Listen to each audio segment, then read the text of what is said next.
पहली बात ये कि SN2 stand for nucleophilic substitution bye molecular, it is one step, एक स्टेप में होगा। दूसरी बात कि न्यूक्लियोफाइल सिर्फ बैक साइड से अटैक कर सकता है, फ्रंट साइड से नहीं कर सकता। क्यों नहीं कर सकता, आगे चल के बताता हूँ। It is one step biomolecular reaction, this reaction proceeds through consultant mechanism. अगर आपको याद हो, मैंने आपको बताया था कि कंसल्टेंट रिएक्शन ऐसा रिएक्शन होता है जिसमें बॉन्ड ब्रेकिंग और बॉन्ड फॉर्मेशन एक स्टेप में होती है।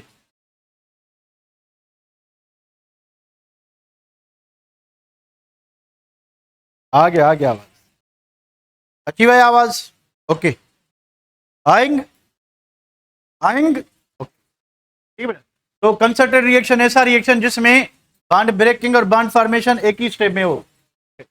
तो इन दिस मैकेनिज्म क्या होगा कि ये जो बॉन्ड टूटेगा और ये जो बॉन्ड बनेगा एक ही स्टेप में बनेगा, और क्योंकि एक ही स्टेप है तो रेट डिटरमाइनिंग स्टेप में दो मॉलिक्यूल्स इन्वॉल्व हैं, न्यूक्लियोफाइल भी है और सबस्ट्रेट भी है, तो ये बायोमॉलिक्यूलर और सेकंड ऑर्डर रिएक्शन होगा। और क्योंकि इसमें आयनाइजेशन नहीं होती, इसमें कार्बोनियम आयन नहीं बनता, इसलिए हमें पोलर सॉल्वेंट की जरूरत नहीं, हम नॉन पोलर सॉल्वेंट से काम चला लेंगे। इट रिक्वायर्स स्ट्रॉन्ग न्यूक्लियोफाइल, इसमें हमें स्ट्रॉन्ग न्यूक्लियोफाइल चाहिए। हमने पढ़ा था कि SN1 रिएक्शन में न्यूक्लियोफिलिसिटी मीनिंगलेस होती है, स्ट्रॉन्ग न्यूक्लियोफाइल हो फिर भी काम चल जाएगा, वीक न्यूक्लियोफाइल हो। कि polar solvent is not useful in SN2 reaction, उसके दो रीजन है। अगर पोलर सॉल्वेंट यूज करेंगे तो वो आयनाइजेशन करवाएगी, अगर आयनाइजेशन होगी तो SN1 मैकेनिज्म होगा। दूसरी बात, SN2 में हमें स्ट्रॉन्ग न्यूक्लियोफाइल चाहिए, पोलर सॉल्वेंट न्यूक्लियोफिलिसिटी को डिक्रीज करती है। तो ये दो रीजन है, एक पोलर सॉल्वेंट आयनाइजेशन करवाएगी तो वो SN1 रिएक्शन को प्रमोट करेगी, दूसरी बात इसमें स्ट्रॉन्ग न्यूक्लियोफाइल चाहिए, पोलर सॉल्वेंट न्यूक्लियोफिलिसिटी को डिक्रीज करती है। तो ये दो फैक्टर्स हैं जो पोलर सॉल्वेंट को क्या करते हैं, डिसअप्रूव करते हैं। चलें उसके बाद क्या चीज है ये मैंने आपको बता दिया। तो अगर SN2 मैकेनिज्म हो रहा है तो टर्शरी देखें 20 लाख मर्तबा ज्यादा रिएक्टिव होगा किससे, सॉरी प्राइमरी जो है वो किससे, इससे आपके टर्शरी से, क्योंकि टर्शरी जो है उसमें क्या होता है कि आयनाइजेशन होती है, इसमें आयनाइजेशन नहीं होती। और इसमें क्या होता है कि बैक साइड अटैक होता है, बैक साइड अटैक होता है, एक ही स्टेप में रिएक्शन होता है। तो न्यूक्लियोफाइल यहां से आके इस कार्बन को अप्रोच करेगा और ये निकलेगा। अब क्योंकि एक ही स्टेप में ये बॉन्ड भी बनेगा और ये बॉन्ड भी टूटेगा, इसलिए जरूरी है कि यहाँ पे छुटकू ग्रुप लगे हों। अगर बड़े ग्रुप लगे होंगे, यहाँ पे देखें बड़ा ग्रुप है, तो अगर इसको आप ओपन कर दें तो न्यूक्लियोफाइल इस कार्बन को अप्रोच ही नहीं कर पाएगा। इसको हम स्टेरिक हिंड्रेंस कहते हैं, क्योंकि फ्रंट साइड से ऑलरेडी एक न्यूक्लियोफाइल लगा हुआ है, तो ये न्यूक्लियोफाइल इस कार्बन तक पहुंच नहीं सकेगा। तो इस वजह से लेस क्राउडेड यानी लेस सब्स्टिट्यूटेड जो अल्काइल ग्रुप होगा, सबसे ज्यादा लेस क्राउडेड कौन है, मिथाइल हैलाइड, वो फेवरेबल सबस्ट्रेट होगा किसके लिए, SN2 के लिए। बाकी क्या चीज है,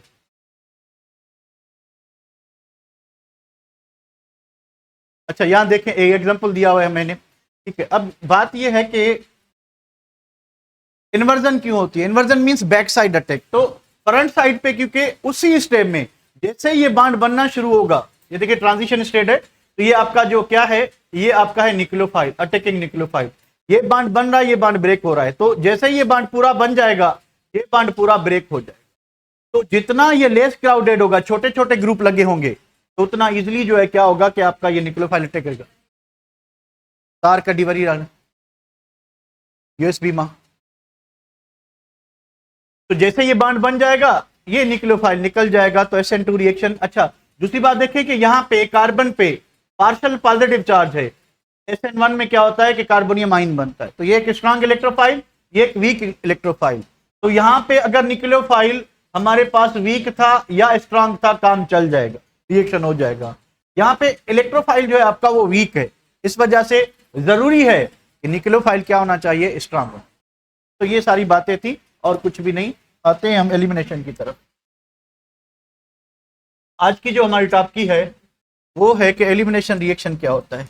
देखिए ये हम अल्काइन की प्रिपरेशन में ऑलरेडी डिस्कस कर चुके हैं कि ऐसा रिएक्शन जिसमें दो एटम्स और ग्रुप ऑफ एटम्स लगातार कार्बन से रिप्लेस हो जाए, उसके बाद क्या बनेगा कि दो सिग्मा बॉन्ड टूटेंगे, एक पाई बॉन्ड बनेगा, अनसैचुरेटेड प्रोडक्ट बनेगी।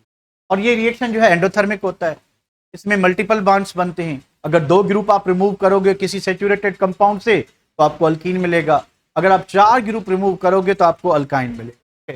तो ये थोड़ा सा इंट्रोडक्शन दे, लेकिन a reaction in which 2 atoms और group of atoms are replaced from 2 adjacent carbon atoms leading to the formation of multiple bonds, यानी डबल बॉन्ड बनेगा या ट्रिपल बॉन्ड बनेगा, कुछ भी। These reactions are reverse of addition reaction। अब addition reaction में क्या होता है, एक पाई बॉन्ड टूटता है, 2 सिग्मा बनते हैं, इसमें 2 सिग्मा टूटेंगे, एक पाई बनेगा। ठीक है बेटा। अच्छा, the saturated compounds are converted into unsaturated compounds के इस रिएक्शन में जो सैचुरेटेड स्टेबल कंपाउंड होते हैं जिनमें सिर्फ और सिर्फ सिग्मा बॉन्ड होता है, उनमें एक वीक बॉन्ड यानी पाई बॉन्ड आ जाता है। तो ये रिएक्शन जो है लेस स्टेबल प्रोडक्ट बनाता है। तो अगर हम बात करें कि एलिमिनेशन ज्यादा फेवरेबल है या एडिशन, तो आपका आंसर क्या होगा, एडिशन ज्यादा फेवरेबल। एडिशन, अच्छा, रिएक्शन वही फेवरेबल होगा, वो इजीली होगा जिसकी प्रोडक्ट स्टेबल होगी, क्योंकि रिएक्शन होता ही स्टेबलाइज होने के लिए। रिएक्टेंट अगर रिएक्टिव होंगे तो वो प्रोडक्ट स्टेबल प्रोडक्ट में कन्वर्ट होंगे। तो एडिशन और एलिमिनेशन में अगर मोस्ट फेवरेबल रिएक्शन कहें तो वो क्या होगा, एडिशन होगा। क्यों कि एडिशन रिएक्शन में स्टेबल प्रोडक्ट बनेगी। ठीक है। अच्छा, उसके बाद क्या चाहिए कि they are carried out in the presence of a base. अगर आपको न्यूक्लियोफिलिक सब्स्टिट्यूशन करनी है तो वी नीड अ न्यूक्लियोफाइल, अगर आपको एलिमिनेशन करनी है तो वी नीड अ बेस। और इसका मैंने आपको ऑलरेडी बता दिया था कि वही सब्सटेंस न्यूक्लियोफाइल भी होता है, वही सब्सटेंस बेस भी होता है। तो अल्काइल हैलाइड में 2 रिएक्टिव साइट होते हैं। अल्काइल हैलाइड में 2 रिएक्टिव साइट होते हैं। कौन कौन सी, एक अल्फा कार्बन जो कि इलेक्ट्रोफिलिक होता है, अगर न्यूक्लियोफाइल वहां पे जाके अटैक करता है तो हम कहेंगे कि एसएन रिएक्शन होगा। अगर वही न्यूक्लियोफाइल बीटा हाइड्रोजन लेता है तो वो न्यूक्लियोफाइल बेस बन जाए। तो चाचा भतीजा कॉम्बिनेशन है, जो चाचा है वही भतीजा है, जो भतीजा है वही चाचा है। चाचा अगर अल्फा कार्बन पे जाता है तो चाचा ही रहता है, चाचा अगर बीटा कार्बन पर जाता है तो भतीजा हो जाता है, भतीजा अल्फा पे जाता है तो चाचा बन जाता है। यानी एक ही बात है, डिपेंडिंग अपॉन व्हाट चॉइस के अटैक कहां कर रहे हैं। Alpha carbon SN reaction, beta hydrogen elimination reaction, simple. क्योंकि एलिमिनेशन रिएक्शन के लिए ये जरूरी है कि बीटा हाइड्रोजन होना चाहिए, क्योंकि बीटा हाइड्रोजन एसिडिक होता है। इस वजह से इसको 1,2 एलिमिनेशन भी कहते हैं, इसको बीटा एलिमिनेशन भी कहते हैं। बीटा हाइड्रोजन अगर नहीं होगा, इसी वजह से मैंने आपको उस दिन बताया था कि मिथाइल अल्कोहल और मिथाइल ब्रोमाइड, इनकी डिहाइड्रेशन और डिहाइड्रोलोजिनेशन नहीं हो सकती, क्योंकि इसके पास एक ही कार्बन है, इनके पास बीटा हाइड्रोजन नहीं होता। इथाइल अल्कोहल की डिहाइड्रेशन हो सकती है, इथाइल क्लोराइड की डिहाइड्रोहेलोजिनेशन हो सकती है। ठीक है, चले भाई। अल्काइल हैलाइड में हैव 2 रिएक्टिव साइट्स। तो अल्काइल हैलाइड के पास 2 रिएक्टिव साइट होती हैं, एक इलेक्ट्रोफिलिक कार्बन होता है जो कि अल्फा, और बीटा हाइड्रोजन जो कि एसिडिक होता है। तो एलिमिनेशन जो है वो बीटा कार्बन पे होती है। अगर आपका nucleophile as a base act करता है, बीटा कार्बन से हाइड्रोजन लेता है, तो एलिमिनेशन होगी। ठीक है, ये सारी चीजें हम ऑलरेडी डिस्कस कर चुके हैं। तो हम सीधा आते हैं किस पे, मैकेनिज्म पे। रिएक्शन के 2 टाइप हैं। तो हाइज एंड इंगोल 2 साइंटिस्ट थे, उन्होंने बताया कि एलिमिनेशन 2 तरीकों से होती है, एक यूनिमॉलिक्यूलर और एक बायमॉलिक्यूलर। ठीक है, तो यूनिमॉलिक्यूलर की बात करें तो it is 2 step reaction like SN1। SN1 में भी हमने देखा था क्या हो रहा था कि पहले स्टेप में आयोनाइजेशन हो रही थी। तो मैं क्या बता रहा था आपको, मैं ये बता रहा था आपको कि SN1 की तरह SN1 को भी हम क्या करते हैं, हम पोलर सॉल्वेंट में डुबो देते हैं उसको, उसके बाद स्लोली आयोनाइजेशन होती है। तो पहला स्टेप E1 में भी सेम होगा, SN1 में भी सेम होता है। दूसरा स्टेप चेंज होगा, SN1 रिएक्शन में दूसरे स्टेप में क्या होगा कि जो कार्बोनियम आयन बना है वहां पे न्यूक्लियोफाइल जाके अटैक करेगा। एलिमिनेशन में क्या होगा कि वो कार्बोनियम आयन को टच नहीं करेगा, वो बीटा कार्बन से हाइड्रोजन उठा के जाएगा। ठीक है, तो जैसे ही हाइड्रोजन उठा के जाएगा तो फिर क्या होगा, फिर वही होगा जो मंजूर खुदा होगा, यानी एलिमिनेशन। ठीक है बेटा, चले। तो भाई इसमें क्या होगा एलिमिनेशन यूनिमॉलिक्यूलर रिएक्शन में कि पहली बात की 2 स्टेप रिएक्शन है। फर्स्ट स्टेप वही है कि slow and rate determining step है, जिसमें क्या होगा कि सबस्ट्रेट मॉलिक्यूल पोलर सॉल्वेंट में आहिस्ता आहिस्ता आहिस्ता आयनाइज होगा।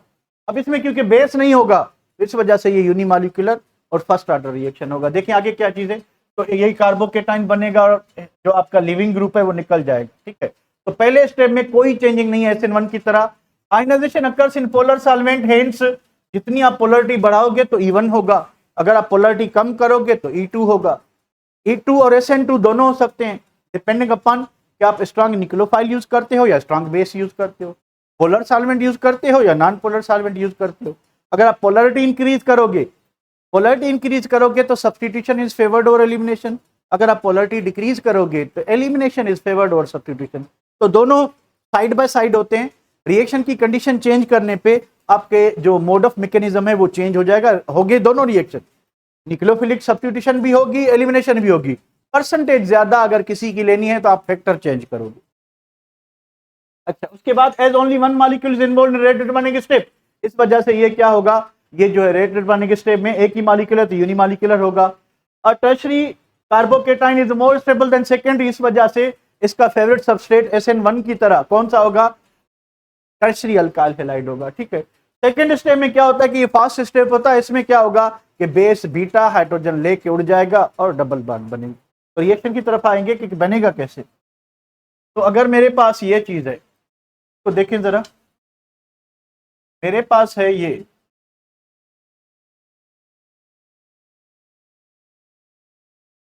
मेरे पास है इथाइल क्लोराइड, ठीक, इथाइल क्लोराइड। तो E1 की बात करते हैं तो फिर हम सबस्ट्रेट कौन सा लें, primary alkyl halide, sorry tertiary alkyl halide. ये देखिए बेटा टर्शरी अल्काइल हैलाइड, ठीक है टर्शरी। इसको आप क्या करोगे, पोटाशियम हाइड्रोक्साइड, यहां पे आप यूज करोगे अल्कोहल। अगर आप वाटर यूज करते हो, रिमेंबर वन थिंग, अगर आप water as a solvent use करते हो तो सब्स्टिट्यूशन रिएक्शन हो जाएगा SN1। अगर आप अल्कोहल थोड़ी कम पोलर सॉल्वेंट यूज करते हो तो फिर क्या होगी, फिर एलिमिनेशन होगी और आपका बनेगा क्या कि ये देखें बीटा हाइड्रोजन होनी चाहिए अल्फा कार्बन, ये बीटा कार्बन, ये बीटा कार्बन, ये भी बीटा कार्बन। तो 9 बीटा हाइड्रोजन अवेलेबल हैं लूज होने के लिए, कोई भी एक आप, मैं यहां से माइनस हाइड्रोजन कर लेता हूं तो हमें जो अल्कीन मिलेगा, एक हाइड्रोजन यहां से निकाल दें तो ये CH2 डबल बॉन्ड, हाइड्रोजन यहां से रिप्लेस होगा तो CH3, ये आपको अल्कीन मिलेगा ऑन डीहाइड्रोहेलोजिनेशन। जो क्लोरीन निकला वो पोटाशियम को चिपक गया और जो हाइड्रोजन निकला यहां से वो OH को चिपक के क्या बनाएगा, वाटर बनाएगा। मैकेनिज्म की बात करें तो मैकेनिज्म का जो स्टेप 1 होगा, स्टेप 1 यही होगा कि इसकी सिलो आयोनाइजेशन होगी। सिलो आयोनाइजेशन किसकी, सबस्ट्रेट की सिलो जब आयोनाइजेशन होगी तो हमारे पास कुछ इस तरह का सीन बनेगा कि कार्बोनियम आयन बनेगा। क्या बनेगा, कार्बोनियम आयन। ये स्टेप 1 है, ये बिल्कुल एग्जैक्टली सेम है। देखें जो SN1 में हो रहा था, नथिंग इज चेंज। यहाँ पे क्या बना आपका, क्लोराइड आयन, लिविंग ग्रुप निकल गया बेचारा, लिविंग ग्रुप निकल गया। ठीक है, अब सेकंड स्टेप में क्या होगा, ये जो सेकंड स्टेप होगा, सेकंड स्टेप ये फास्ट होगा। ये क्या होगा, फास्ट। तो ये रेट डिटरमाइनिंग नहीं होगा, रेट डिटरमाइनिंग यही स्टेप है। तो इसमें कितने मॉलिक्यूल इन्वॉल्व है, एक ही। तो क्या कहें, यूनिमॉलिक्यूलर बायोमॉलिक्यूलर। तो ये एक यूनिमॉलिक्यूलर रिएक्शन है और फर्स्ट ऑर्डर रिएक्शन होगा, फर्स्ट ऑर्डर रिएक्शन। अब सेकंड स्टेप में क्या होगा कि हमने जो बेस यूज किया है, वो बेस क्या करेगा, बेस यहां से एक हाइड्रोजन लेके उड़ेगा। तो बेस ने क्या किया, बेस ने यहां से हाइड्रोजन लेके उड़ा तो इसके पास क्या था, एक अनशेयर्ड पेयर, वो इसने किसको दिया, इधर बन जाएगा डबल बॉन्ड, इधर बन जाएगा डबल बॉन्ड। तो ये CH2, ये डबल बॉन्ड, फिर C इसके ऊपर लगे हुए हैं 2 CH3 ग्रुप। प्लस में क्या बना, ये तो बना वाटर, बचा क्या, पोटाशियम, और यहां से निकला क्या था, क्लोरीन। साइड प्रोडक्ट क्या बनेगी, KCl। तो एक दो क्वेश्चंस के आंसर दे दें। इसके लिए फेवरेट सबस्ट्रेट क्या है, टर्शरी या प्राइमरी, टर्शरी। क्यों, क्योंकि इसमें आयनाइजेशन होती है, इसमें कार्बोनियम आयन बनता है, और कार्बोनियम आयन कौन सा स्टेबल होता है, टर्शरी। इस वजह से इसके लिए फेवरेट सबस्ट्रेट टर्शरी। दूसरी बात, पोलर सॉल्वेंट होनी चाहिए कि नॉन पोलर, पोलर सॉल्वेंट। अगर थोड़ी पोलरिटी कम करें तो SN1 होगा या E1 होगा, अगर पोलरिटी थोड़ी बढ़ा दें तो SN1। तो पोलरिटी का इशू ये है कि अगर आप पोलरिटी बढ़ाओगे तो सब्स्टिट्यूशन ज्यादा होगी, अगर थोड़ी सी पोलरिटी कम कर लेते हो तो फिर एडिशन। तो मैंने आपको दोनों कंडीशन बताई कि अगर आप अल्कोहल यूज करते हो तो फिर एलिमिनेशन होगी, यानी यही आपका पोटाशियम हाइड्रोक्साइड, इसमें मौजूद OH वाटर में एज अ न्यूक्लियोफाइल एक्ट कर रहा है और अल्कोहल में एज अ बेस एक्ट कर रहा है। तो वही सब्सटेंस है जो न्यूक्लियोफाइल भी है, जो बेस भी है, ठीक है। सिर्फ कंडीशंस चेंज करने से, टेम्परेचर चेंज करने से, सबस्ट्रेट चेंज करने से मोड ऑफ मैकेनिज्म चेंज हो जाएगा। दोनों रिएक्शंस होते हैं, दोनों रिएक्शंस। अगर आप अल्कोहल यूज करते हो पोटेशियम हाइड्रोक्साइड के साथ तो elimination is favoured over substitution, यानी ऐसा नहीं है कि इसके साथ सब्स्टिट्यूशन नहीं होगी, कम होगी। क्या होगी? कम होगी। तो इसके साथ, अल्कोहल के साथ 81% जो है वो एलिमिनेशन होती है और 19% सब्स्टिट्यूशन होती है। तो ये थोड़ा सा फर्क आ जाता है, ठीक है। अगर वाटर यूज करेंगे तो एलिमिनेशन भी होगी और सब्स्टिट्यूशन की परसेंटेज 50 से क्या होगी? ज्यादा होगी, ठीक है बेटा। इसमें कोई इशू पूछ लें? पोलर हो नॉन पोलर हो? पोलर। ज्यादा पोलर या कम पोलर? थोड़ी कम पोलर फॉर एलिमिनेशन, ज्यादा पोलर फॉर सब्स्टिट्यूशन। अच्छा, उसके बाद क्या स्टीरियोकेमिस्ट्री इसकी क्या होगी? रिटेंशन होगी, इन्वर्जन होगी, या कुछ नहीं होगा? कुछ नहीं होगा।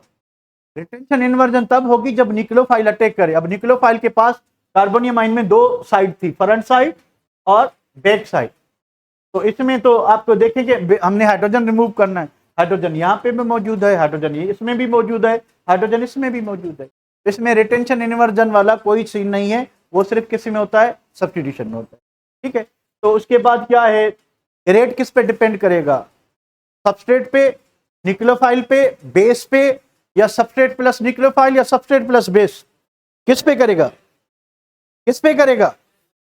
रेट किस पे डिपेंड करेगा? ओनली सबस्ट्रेट, क्योंकि ये यूनिमॉलिक्यूलर रिएक्शन है और ये क्या होगा कि एक ही स्टेप में होगा, ठीक है बेटा। क्लियर? क्लियर? बढ़े आगे?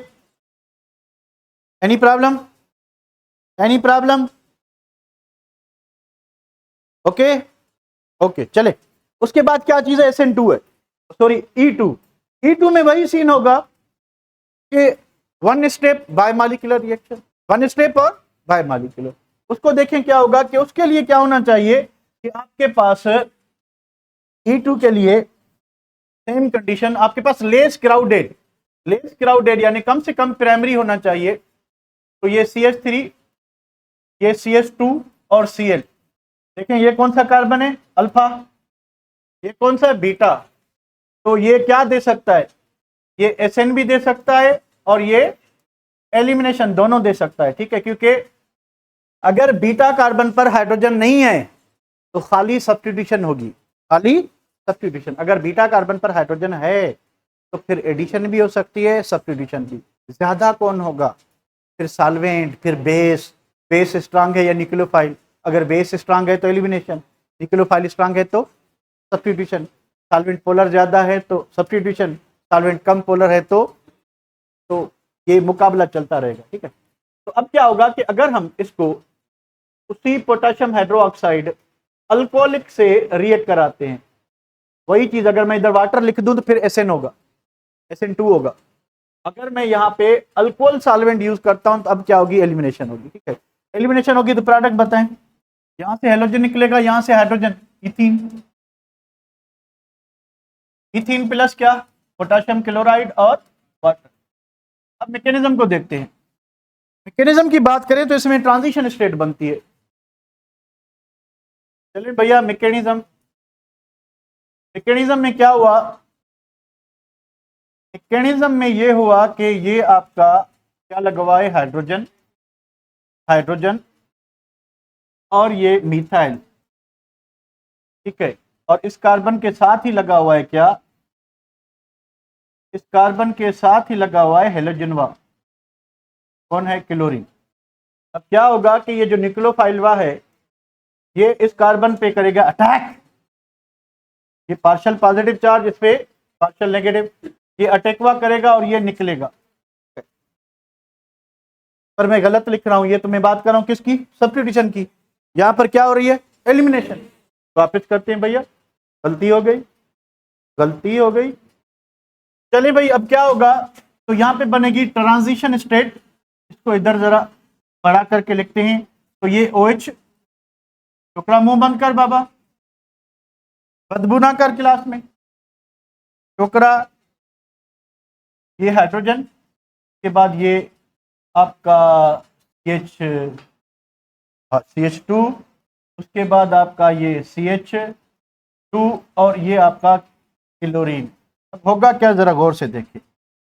देखना क्या है कि ये बॉन्ड बनना शुरू होगा, क्योंकि ये बेस है और ये कौन सा कार्बन है, बीटा कार्बन है, तो ये कौन सा हाइड्रोजन होगा, बीटा हाइड्रोजन। तो बेस क्या करेगा कि बीटा हाइड्रोजन लेगा, तो ये बॉन्ड टूटना शुरू होगा, यहाँ पे डबल बॉन्ड बनना शुरू होगा और ये बॉन्ड टूटना शुरू। जितने भी डॉटेड बॉन्ड हैं कोई बनने वाले हैं कोई टूटने वाला है। अब क्योंकि इसने दिया इलेक्ट्रॉन पेयर किसको, हाइड्रोजन को, इसने दिया इसको, इसने लिया इससे, तो ओवरऑल क्या होगा, ओवरऑल ये होगा कि इसने बनाया वाटरवा, यहां से निकला क्लोरीनवा, क्योंकि ये पेयर ऑफ इलेक्ट्रॉन लेके गया, ये पेयर ऑफ इलेक्ट्रॉन दे के गया, तो hydrogen as a positive remove होगा, तो ये न्यूट्रल बना और क्लोरीन पेयर लेके निकला तो ये नेगेटिव। तो ये क्लोरीन किसके साथ कंबाइन होगा, तो ये वाला पोटाशियम, तो पोटाशियम क्लोराइड बन गया और क्या बना, वाटर। अब क्योंकि यहां से निकला हाइड्रोजन, यहां से निकला क्लोरीन, तो दो लगातार कार्बन एटम से दो ग्रुप रिमूव हो रहे हैं, तो बताएं कि डबल बॉन्ड बनना चाहिए कि नहीं बनेगा, तो हमें मिलेगा इथीनवा। इस तरह से ये आपका होगा E2 रिएक्शन। अब यहां पे देखें कंसर्टेड रिएक्शन है, बॉन्ड फॉर्मेशन, जैसे ही बॉन्ड बन रहा है ये दूसरा बॉन्ड बन रहा है और ये बॉन्ड क्या हो रहा है, टूट रहा है, ये बन रहा है और ये बॉन्ड टूट रहा है, तो दो बॉन्ड बन रहे हैं दो बॉन्ड टूट रहे हैं, दो बॉन्ड बन रहे हैं दो बॉन्ड टूट रहे हैं। बन कौन से रहे हैं, वाटर वाला बॉन्ड और ये पाई बॉन्ड। टूट कौन से रहे हैं, कार्बन हाइड्रोजन और कार्बन क्लोरीन बॉन्ड। तो दो बॉन्ड बन रहे हैं दो टूट रहे हैं पर एक ही स्टेप में। तो इस स्टेप में देखें इसकी काइनेटिक्स क्या होनी चाहिए, तो आपको बेस, अब ये ट्रांजिशन स्टेट है और एक ही स्टेप में रिएक्शन हो रहा है, तो रेट डिटरमाइनिंग स्टेप यही है, रेट डिटरमाइनिंग स्टेप यही है। तो दो मॉलिक्यूल इन्वॉल्व में, बेस भी है और सबस्ट्रेट भी है, क्या कहें, bimolecular unimolecular, second order first order. Rate base पे डिपेंड करेगा या न्यूक्लियोफाइल पे, बेस पे, बेस पे, न्यूक्लियोफाइल नहीं, इसमें न्यूक्लियोफाइल नहीं होगा, इसमें बेस होगा। दोनों मतलब substrate plus base, substrate plus base, ठीक है, ये बात समझ रहे हैं, एनी प्रॉब्लम। चलें अभी पढ़ने वाली बात करते हैं, ये तो हमने ऑलरेडी कर लिया। ये एग्जांपल जो मैंने दिया हुआ था, क्या चीज हो रही है कि ये जो सॉल्वेंट है मिथाइल अल्कोहल, यही क्या करेगी कि पहले इसको आयनाइज करेगी, लिविंग ग्रुप निकल गया कार्बोनियम आयन बना। दूसरे स्टेप में यही क्या करेगा, ये जो सॉल्वेंट है एज अ बेस एक्ट करेगी, यहां से हाइड्रोजन ले लिया इसने, जैसे हाइड्रोजन लिया तो हाइड्रोजन वाला जो शेयर्ड पेयर था वो ये कार्बन आपस में क्या करेंगे, शेयर करेंगे, आपको अल्कीन प्लस ऑक्सोनियम आयन मिलेगा। चले उसके बाद क्या चीज है, एलिमिनेशन बाय मॉलिक्यूलर यानी दो मॉलिक्यूल इन्वॉल्व होने चाहिए। तो देख लें कैसे होंगे, हमने ऑलरेडी कर लिया, जस्ट इसको देखें। It is one step biomolecular reaction. One step क्यों है, हमने अभी देखा कि बॉन्ड ब्रेकिंग और बॉन्ड फॉर्मेशन एक ही स्टेप में हो रही थी। कितने बॉन्ड टूट रहे थे, दो। कितने बॉन्ड बन रहे थे, दो, दोनों एक ही स्टेप में, सबस्ट्रेट भी वहां पे, बेस भी वहां पे, तो सेकंड ऑर्डर रिएक्शन था। This reaction proceed through concerted mechanism. किसको कहते हैं, ऐसा रिएक्शन जिसमें बॉन्ड ब्रेकिंग बॉन्ड फॉर्मेशन एक ही स्टेप में हो रही थी, हमने देखा। In this mechanism carbon oxygen bond, sorry carbon halogen bond जो ब्रेक होगा और बीटा हाइड्रोजन जो रिमूव होगा और जो पाई बॉन्ड बनेगा, ये सारी चीजें एक ही स्टेप में होंगी, एक ही स्टेप में। As two molecules are involved in the rate determining step. कौन कौन से दो मॉलिक्यूल हैं, एक भाई आपका सबस्ट्रेट हो गया, दूसरा आपका बेस हो गया। इस वजह से ये सेकेंड ऑर्डर और बायोमॉलिक्यूलर रिएक्शन होगा, ठीक है। आयनाइजेशन इसमें नहीं होती, इसलिए क्या बनेगी, ट्रांजिशन स्टेट बनेगी। और ये फेवर किस में होगा, नॉन पोलर सॉल्वेंट में। नॉर्मली जो है इसके लिए, उसके बाद क्या चीज है कि transition state is formed instead of carbonium ion. तो ये बातें वही हैं जो हमने ऑलरेडी डिस्कस की हैं, नथिंग इज न्यू। ये एग्जाम्पल वा है, एग्जाम्पल वा को देख लें जरा एक मरतबा कि भाई एक ही स्टेप में मेथॉक्साइड आयन आया, इसने क्या किया, हाइड्रोजन को। अब हाइड्रोजन के पास दो इलेक्ट्रॉन थे, दो इलेक्ट्रॉन उसने इस कार्बन को क्यों दिए, क्योंकि ये इलेक्ट्रोफिलिक कार्बन। क्यों, तो जैसे ही ये इसको इलेक्ट्रॉन पेयर देगा हाइड्रोजन लेने के लिए, हाइड्रोजन वाला पेयर इधर आएगा, पाई बॉन्ड बनना शुरू होगा, क्योंकि कार्बन के चार बॉन्ड ऑलरेडी पूरे थे, तो जैसे ही पाई बॉन्ड बन रहा है तो वो पांचवा बॉन्ड होगा, तो ये बॉन्ड उधर से ही टूटना शुरू हो जाएगा। तो सारी कहानी एक ही स्टेप में हो रही है, ये बॉन्ड बन रहा है, ये बॉन्ड टूट रहा है, फिर ये बॉन्ड बन रहा है, फिर ये बॉन्ड टूट रहा है। तो दो बॉन्ड बन रहे हैं, दो बॉन्ड टूट रहे हैं। तो ओवरऑल क्या होगा कि आपके पास एक अल्कीन बन जाएगा। तो यहां से रिमूव हुआ था हाइड्रोजन, यहां से रिमूव हुआ था क्या, ब्रोमीन। ठीक है, तो 2 ग्रुप रिमूव हुए, तो इस वजह से यहां पे बना है पाई बॉन्ड। वाह, चलिए भैया, और क्या चीज है। अब ये चीज डिस्कस करेंगे कि by changing the condition of reaction mechanism का मोड जो है वो चेंज हो सकता है। तो सबस्ट्रेट कौन सी एलिमिनेशन ज्यादा देगी, सॉल्वेंट किस नेचर की एलिमिनेशन ज्यादा देगी, न्यूक्लियोफाइल कौन सा स्ट्रांग होगा, बेस कौन सा स्ट्रांग होगा। तो रिएक्शन का मैकेनिज्म आप खुद से कैसे चेंज कर सकते हैं। एक तो नेचुरली हो रहा है, ठीक है, फिर आपको अगर एलिमिनेशन अच्छी नहीं लगती, आप सब्स्टिट्यूशन करवाना चाहते हैं, तो उसके लिए आपने क्या करना है, तो ये चीज डिस्कस करते हैं। ठीक है, अब इस चीज में क्या चीज डिस्कस करनी है। पहली बात कि प्रेजेंस ऑफ बीटा हाइड्रोजन, हमने अभी अभी पढ़ा था कि अगर बीटा हाइड्रोजन होगी तो एलिमिनेशन होगी, वरना खाली सब्स्टिट्यूशन, वरना खाली, क्योंकि beta hydrogen is necessary for elimination, क्योंकि बीटा हाइड्रोजन एसिडिक होता है, अगर वो हाइड्रोजन रिमूव होगा तो एलिमिनेशन होगी, वरना नहीं होगी। तो presence of beta hydrogen is necessary for elimination but it has nothing to do with substitution. तो अगर ये है तो एलिमिनेशन होगी, अगर नहीं है तो खाली सब्स्टिट्यूशन होगी। अगर ये है तो दोनों चांसेस हैं, सब्स्टिट्यूशन भी और एलिमिनेशन दोनों हो सकते हैं। बीटा हाइड्रोजन की मौजूदगी में दोनों हो सकते हैं, बीटा हाइड्रोजन की एब्सेंस में एक ही हो सकता है। और क्या हो सकता है, क्या हो सकता है, सिर्फ एलिमिनेशन या सिर्फ सब्स्टिट्यूशन, ओनली सब्स्टिट्यूशन होगी। ठीक है बेटा। स्ट्रक्चर ऑफ सबस्ट्रेट, अगर आपके पास टर्शियरी अल्काइल हैलाइड है, आपके पास क्या चीज है, टर्शियरी अल्काइल हैलाइड है। टर्शियरी अल्काइल हैलाइड जो है उसका जो इलेक्ट्रोफिलिक कार्बन है वो क्राउडेड होता है, बड़े बड़े ग्रुप उसके बाहर होते हैं, तो ज्यादा चांस क्या होता है कि nucleophile as a base act करे। कैसे, मैं आपको दिखाऊं।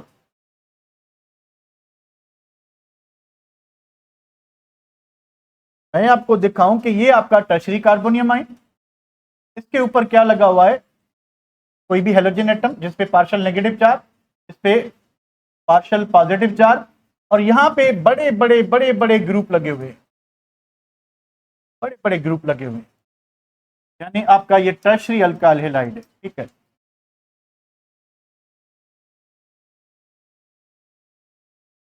अब हमारे पास ये साइड ब्लॉक है, ये साइड कैसे ब्लॉक है न्यूक्लियोफाइल के लिए, क्योंकि इस पे नेगेटिव चार्ज, न्यूक्लियोफाइल पर भी, वो फ्रंट साइड से तो आ नहीं सकता। ठीक है, फ्रंट साइड तो आ नहीं सकता। तो अब क्या चीज है, चले मान लें कि आयनाइजेशन हो गई। ठीक है, आपके पास कार्बोनियम आयन, आपके पास क्या चीज है, कार्बोनियम आयन। फिर भी कार्बोनियम आयन क्या है, carbonium ion is surrounded by 3 methyl groups. Carbonium ion is surrounded by what, 3 methyl groups. Again आपके पास अगर न्यूक्लियोफाइल है, ठीक है, आपके पास न्यूक्लियोफाइल है, तो it has two choices, either to attack from the front side और बैक साइड। तो एज अ न्यूक्लियोफाइल एक्ट करने के लिए इसके पास दो चांसेस है, front side attack to the carbonium ion, back side attack to the carbonium ion. इसको एज अ बेस एक्ट करने के लिए 9 हाइड्रोजन अवेलेबल, कितने, 9। क्यों, beta hydrogen, beta hydrogen, beta hydrogen. तो चांस ज्यादा क्या है कि न्यूक्लियोफाइल जो है एज अ न्यूक्लियोफाइल एक्ट करे या ये न्यूक्लियोफाइल बेस बन जाए, क्या चांस क्या ज्यादा है। देखिए, अगर ये हाइड्रोजन कोई से भी हाइड्रोजन, ये हाइड्रोजन ले लेता है, ये ले लेता है, देखिए रिएक्शन कब होता है, जब कुलियंस हो। कुलियंस में क्या होगा कि एक्टिव साइट आपस में टकराएं, ठीक है, उसके बाद क्या बनेगी, प्रोडक्ट बनेगी। तो एक्टिव साइट 9 जो है वो एलिमिनेशन की है, और दो एक सिंगल साइट है, वैसे तो सिंगल साइट जो है पर उसकी डायरेक्शन 2 है। तो single side 2 direction for nucleophilic substitution and 9 sides for elimination. तो ज्यादा चांस किसकी, तो अगर आपके पास टर्शियरी अल्काइल हैलाइड है, अगर आपके पास टर्शियरी अल्काइल हैलाइड है तो एलिमिनेशन के चांसेस ज्यादा होंगे, किससे, substitution.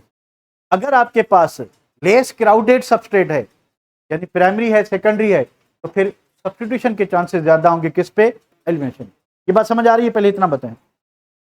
Are you getting this point guys, online guys, बात समझ आ रही है बेटा, जल्दी बताएं तो मैं आगे बढ़ूं। आ रही ली, ओके ओके। अब एग्जांपल दिया हुआ है बुक में, सेटल के बुक से, अपने बुक में बस ऐसे ही लिखा हुआ है। अब यहां पे देखिए कि अगर अगर हमारा substrate molecule primary alkyl halide है, तो 88% सब्स्टिट्यूशन हुई है और जस्ट 12% जो है वो क्या हुई है, एलिमिनेशन।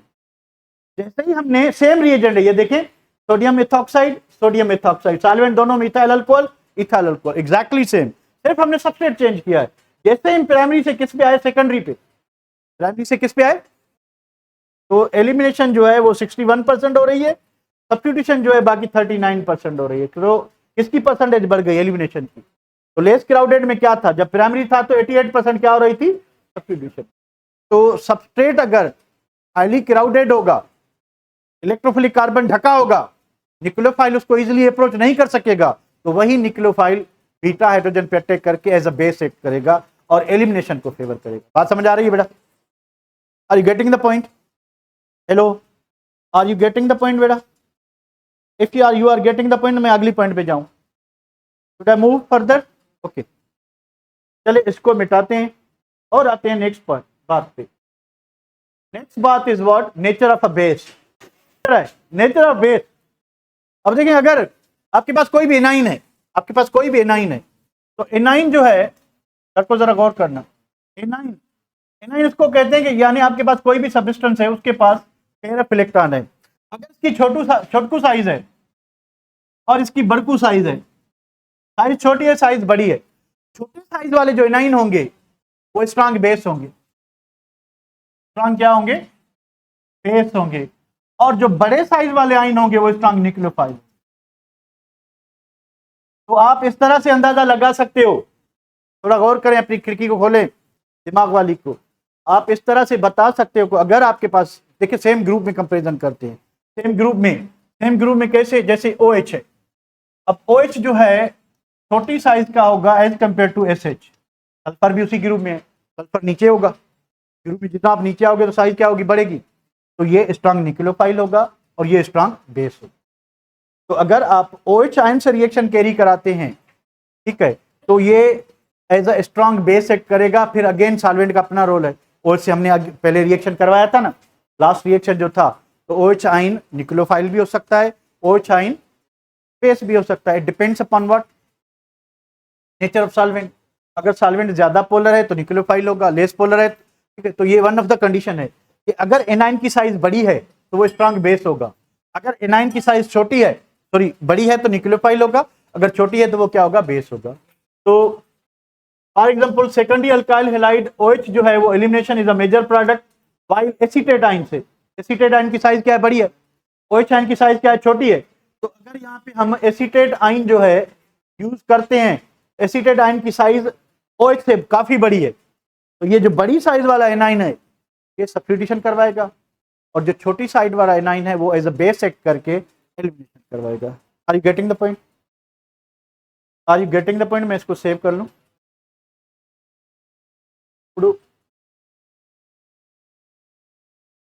लास्ट बात, बल्कि सेकंड लास्ट बात,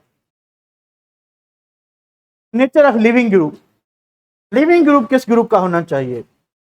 वैसे तो लिविंग ग्रुप का दोनों में इंपॉर्टेंस है, सब्स्टिट्यूशन में भी, एलिमिनेशन, क्योंकि दोनों में लिविंग ग्रुप क्या होते हैं, डिपार्ट होते हैं, पर स्टिल थोड़ा डिफरेंस है। डिफरेंस क्या है?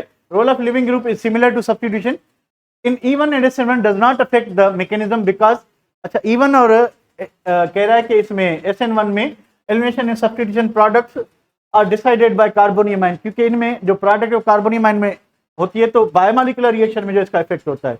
अब अगर आपका जो लिविंग ग्रुप है, ठीक है, अब यहां पे देखें कि आपका अगर लिविंग ग्रुप ब्रोमीन है, छोटी साइज का है, लिविंग ग्रुप आर्थोटोसाइलेट बड़ी ग्रुप का है। ये टोसाइलेट उस दिन हमने किया था कि ये एक साइड पे मिथाइल होगा, दूसरी साइड पे सल्फोनेट आयन होगा, ठीक है। ये अगर ये ग्रुप लगा है, अगर ब्रोमीन लगा है, तो अगर लगा है ब्रोमीन, क्या लगा है, तो इधर आपका क्या है, KX, तो अगर ब्रोमीन लगा है तो 85% क्या हो रही है, एलिमिनेशन हो रही है। अगर आपका लिविंग ग्रुप बड़ी साइज का लगा हुआ है तो 99% क्या हो रही है, सब्स्टिट्यूशन। तो लिविंग ग्रुप अगर छोटा होगा, तो क्या करेगा, एलिमिनेशन ज्यादा करेगा। अगर लिविंग ग्रुप बड़ा होगा, वही न्यूक्लियोफाइल वाली चॉइस हो रही है कि अगर न्यूक्लियोफाइल बड़ा होगा तो सब्स्टिट्यूशन करवाता है, यहाँ पे भी वही हो रहा है। अगर न्यूक्लियोफाइल छोटा होगा तो वो सब क्या कराएगा, एलिमिनेशन कराएगा। तो यही सीन है, इसको भी करते हैं बाय बाय, ये रटे वाली चीजें कुछ समझने वाली, कुछ रट्टे वाली। आखिरी जो रोल है, बल्कि second last role, nature of solvent. Solvent का रोल हमने ऑलरेडी किया था कि अगर आप एलिमिनेशन इज फेवर्ड और substitution by decreasing solvent polarity. For example यही वही बात आ गई कि अगर आप अल्कोहल यूज करते हो, पोटेशियम हाइड्रोक्साइड अल्कोहलिक यूज करते हो तो सब एलिमिनेशन होती है। अगर एक्वस यानी सॉल्वेंट की पोलैरिटी बढ़ाते हो तो फिर क्या होगी, सब्स्टिट्यूशन। इसको भी रहने देते हैं। आखिरी फैक्टर क्या चीज है, इफेक्ट ऑफ टेम्परेचर। अगर टेम्परेचर ज्यादा होगा तो एलिमिनेशन के ज्यादा चांसेस होते हैं, अगर टेम्परेचर कम होगा तो सब्स्टिट्यूशन के ज्यादा। Temperature as increase in temperature favour elimination. क्यों? क्योंकि एलिमिनेशन में ज्यादा बांड टूटते हैं, सब्स्टिट्यूशन में एक ही बांड टूटता है, एक ही बांड बनता है। निक्लोफाइल आया, निक्लोफाइल गया। एलिमिनेशन में क्या होता है कि दो बांड टूटते हैं, दो बनते हैं। इस वजह से जाहिर है तो बांड ब्रेकिंग किस में ज्यादा। दूसरी बात, एंडोथर्मिक रिएक्शन कौन सा होता है, एलिमिनेशन। एंडोथर्मिक है तो आपको ज्यादा टेम्परेचर चाहिए, तो हाई टेम्परेचर जो है उस पर क्या होगी, एलिमिनेशन होगी, और लो टेम्परेचर पे क्या होगी, substitution. This is all about. तो कल हम करेंगे गिरगना रिएजेंट और अमाइन से स्टार्ट करेंगे। ठीक है बेटा, चलिए अभी खेलें।